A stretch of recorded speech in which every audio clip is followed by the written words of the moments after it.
ओम शांति। आज 10 जुलाई 2021 है और आज के बाबा के साकार रूप से चले हुए मधुर महावाक्यों को स्पष्ट करेंगी आदरणीय आशा दीदी। ओम शांति दीदी। ओम शांति। बाबा ने कहा, मीठे बच्चे, अपने स्वधर्म में स्थित होकर आपस में प्यार से एक दो को ओम शांति कहो। ये भी एक दो को रिगार्ड देना है। अपने स्वधर्म में स्थित होकर, तो स्वधर्म में आती है आत्म स्थिति, स्वधर्म में आती है पवित्रता, स्वधर्म में आती है शांति। तो बाबा हम बच्चों को कहते हैं आत्म अभिमानी रह करके एक दूसरे को प्यार से ओम शांति करो। कभी कभी संस्कारों के क्लैश हो जाते हैं, संस्कारों के क्लैश के कारण एक दूसरे बातचीत भी नहीं करते हैं, रिकॉग्नाइज नहीं करते हैं, रहते एक छत के अंदर हैं, परंतु कौन क्या है वो परवाह नहीं करते हैं। तो किसी भी पिता को ये बात तो अच्छी नहीं लगेगी ना। तब बाबा कहते हैं ये सब देह अभिमान के कारण है। आप आत्म स्थिति में आ जाएंगे। प्रश्न है, भक्ति में भी भगवान को भोग लगाते हैं, यहाँ तुम बच्चे भी लगाते हो, ये रस्म क्यों? क्योंकि ये भी उनका रिगार्ड रखना है। भल तुम जानते हो शिव बाबा निराकार है, अभोक्ता है, खाते नहीं, लेकिन वासना तो पहुंचती है। सर्व का सद्गति दाता पतित पावन बाप है, तो जरूर भोग भी उनको लगाना चाहिए। ये बाबा ने हमको एक फजीलत सिखाई। हम सबको खिलाने वाला बाबा है। तो एक फजीलत है, जो खिलाने वाला होता है उसको सबसे पहले खिलाया जाता है। और अगर हम नहीं करते हैं तो श्रीमद् भगवद गीता में लिखा है वो चोर है। तो बाबा कहते हैं कि यज्ञ का बना हुआ शिव बाबा अकर्ता भी है, शिव बाबा अभोक्ता भी है, खाता तो है नहीं। जब खाता नहीं है तो हम उसको भोग क्यों लगाएं? नहीं, हमारी इस दुनिया में भी जो बड़े बड़े राजाएं हुए, रॉयल फैमिली वाले हुए, उनको कोई उपहार दिए जाते तो वो हाथ से टच थोड़ी करते थे, सिर्फ दृष्टि डालते थे। तुम्हारा इतिहास।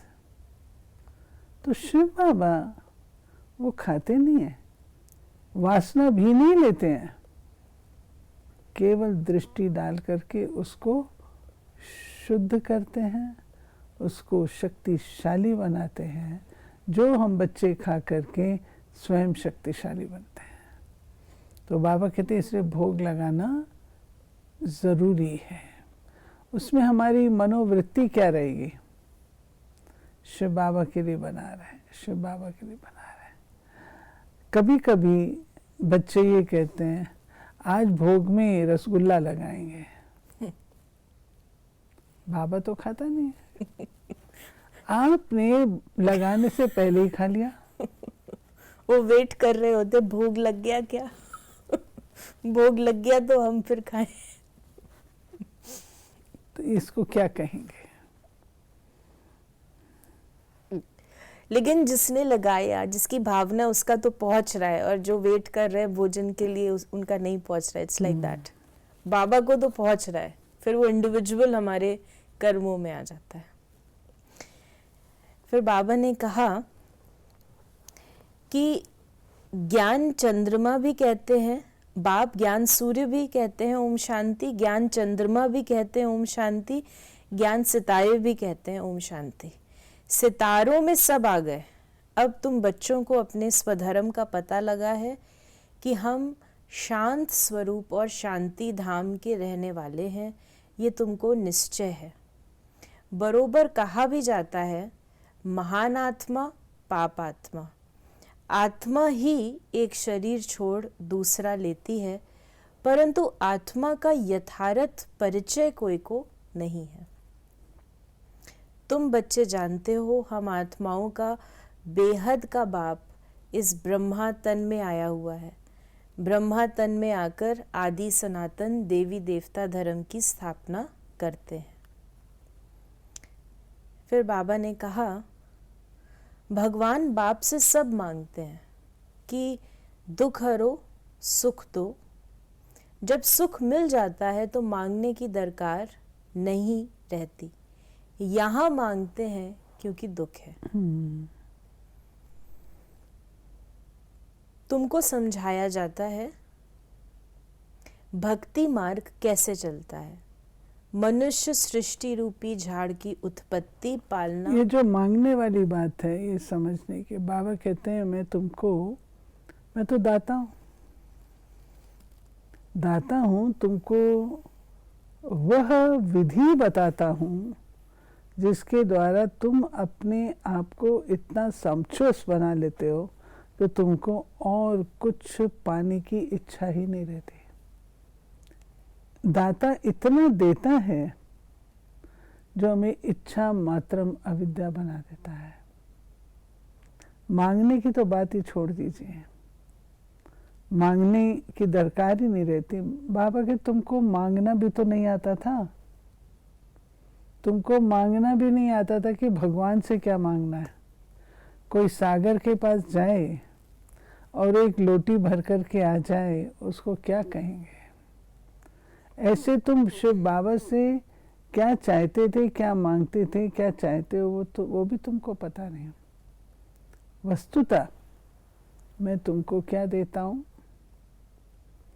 मैं तुमको आकर के इतना भरपूर बना देता हूँ जो तुमको कितना समय 3/4 सृष्टि चक्र का तुमको कुछ पाने की इच्छा नहीं रहती, इतने भरपूर रहते हो।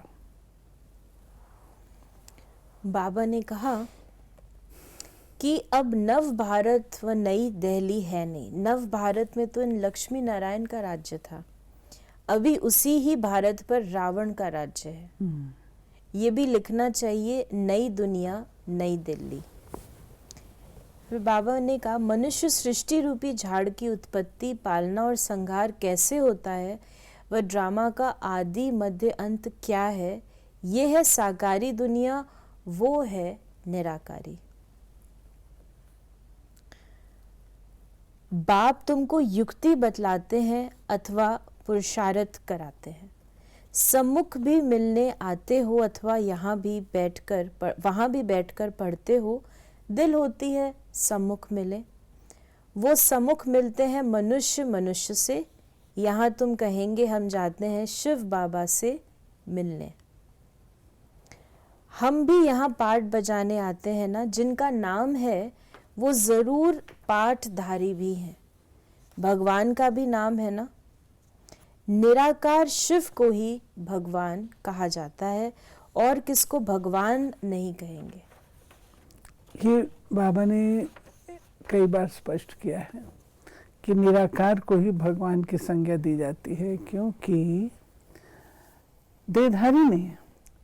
अगर देहधारी है तो उसके अपने माता पिता हैं, जन्म मृत्यु है, ये सब बातें संलग्न है, लालन पालन है। लेकिन भगवान उसको कहा था जो अकाय, जिसकी काया नहीं है। काया अर्थात शरीर जिसके द्वारा दुख सुख का अनुभव आत्मा करती है।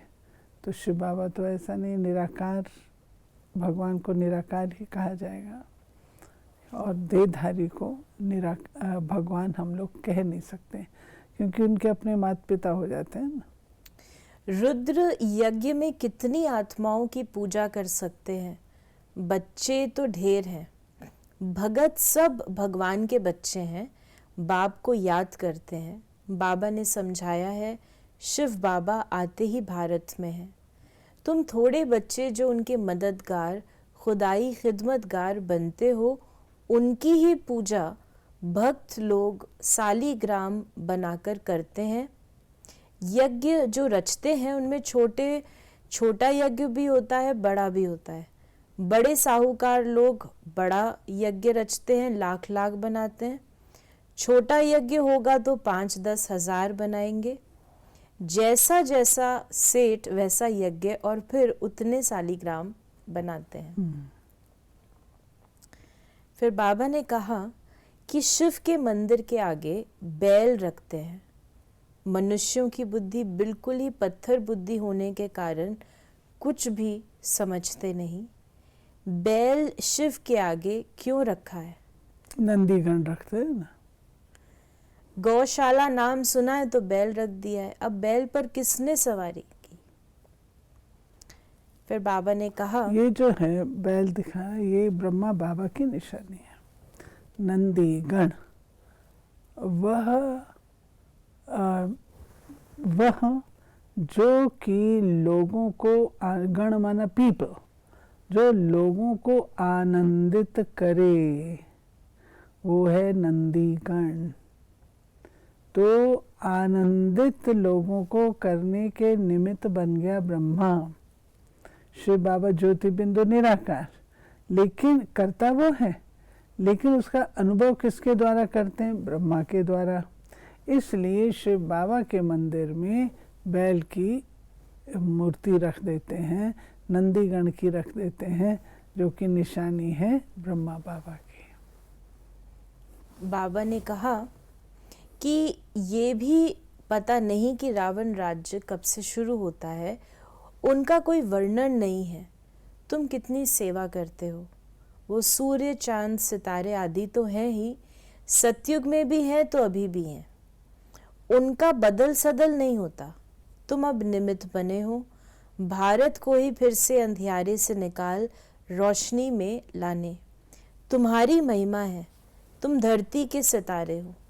सितारे हैं तो चांद सूर्य भी होने चाहिए। द्वापर से मृत्यु लोक शुरू होता है। अब तुम सच्ची सच्ची अमर कथा सुन रहे हो अमर लोक में जाने के लिए। याद से ही तुम्हारे विक्रम विनाश होंगे। वो यात्रा पर जाते हैं, विक्रम विनाश कहाँ होते हैं? बाबा ने कहा, शराब की तो मनुष्यों को इतनी आदत है जो छिपाकर जरूर ले जाते हैं। तो बाबा ने कहा, याद की यात्रा से ही तुम पवित्र बनते हो। सतो प्रधान बनना है। ये बाबा जो अमरनाथ की यात्रा की बात बता रहे, अमर कथा अमरनाथ, ये बाबा ने खुद ने की थी अमरनाथ की यात्रा। तब बाबा ने वहां पर ये सब दृश्य देखे थे। बाबा बार बार लिखते हैं, मीठे बच्चों, ये शिव बाबा ने आत्मा को लिखा। मुझे याद करो तो तुम तमो प्रधान से सतो प्रधान बन सतो प्रधान दुनिया के मालिक बन जाएंगे। बस एक ही डायरेक्शन है मुख्य। बाबा तो कहते हैं तुम कहाँ भी जाओ कमाई कर सकते हो, उठो बैठो खाओ, सिर्फ बाप को याद करो, तुम्हारी कमाई है। इसमें कोई अटेंशन आदि की बात नहीं है। फिर बाबा ने हमें भोग के लिए भी कहा कि हम शिव बाबा को भोग लगाते हैं। शिव बाबा का भंडारा है ना, जिसका भंडारा है उसको भोग जरूर लगाना पड़े। भल तुम भोग लगाते हो, खाते भी तुम बच्चे हो। ये ब्रह्मा खाता है, मैं नहीं खाता। बाकी वासना तो आएगी, बहुत अच्छा भोग बनाया है। तो बाबा ने ये हमें बताया। फिर बाबा ने कहा कि ये माता पिता दोनों हैं, परंतु माताओं को संभाले कौन, इसलिए सरस्वती को निमित्त रखा ड्रामा प्लान अनुसार। यहाँ तुम सम्मुख बैठे हो, याद रहती है, फिर घर जाने से तो बहुत बच्चे भूल जाते हैं। यहाँ आनंद आता है, बाबा पास आए हैं। बाबा सर्च लाइट है ना, पावरफुल लाइट है। बाबा के संग में आते हैं तो बहुत शक्ति मिलती है। बाबा के संग में आते हैं तो पारिवारिक स्नेह और सुख की प्राप्ति होती है। तो बच्चों को वो याद आता है। तो बाबा कहते हैं कि यहाँ तुम आते हो मधुबन में तो तुमको बहुत अच्छा लगता है, और मधुबन से बाहर गए तो फिनिश। वरदान है आज का, स्वयं को जिम्मेवार समझकर हर कर्म यथार्थ विधि से करने वाले संपूर्ण सिद्धि स्वरूप भव। इस समय आप संगम युगी श्रेष्ठ आत्माओं का हर कर्म श्रेष्ठ कर्म सारे कल्प के लिए विधान बन रहा है। तो स्वयं को विधान के रचयिता समझकर हर कर्म करो, इससे अलबेलापन स्वतः समाप्त हो जाएगा। संगम युग पर हम विधान के रचयिता जिम्मेवार आत्मा है, इस निश्चय से हर कर्म करो तो यथार्थ विधि से किए हुए कर्म की संपूर्ण सिद्धि अवश्य प्राप्त होगी। ये कर्म भी कौन से करने हैं, कैसे करने हैं, बाबा वो ज्ञान देता है। तो यथार्थ विधि से करो तो सिद्धि। तो यथार्थ विधि क्या है? आत्मा समझ मालिक बन करके कंट्रोलिंग पावर से फिर कर्म करना।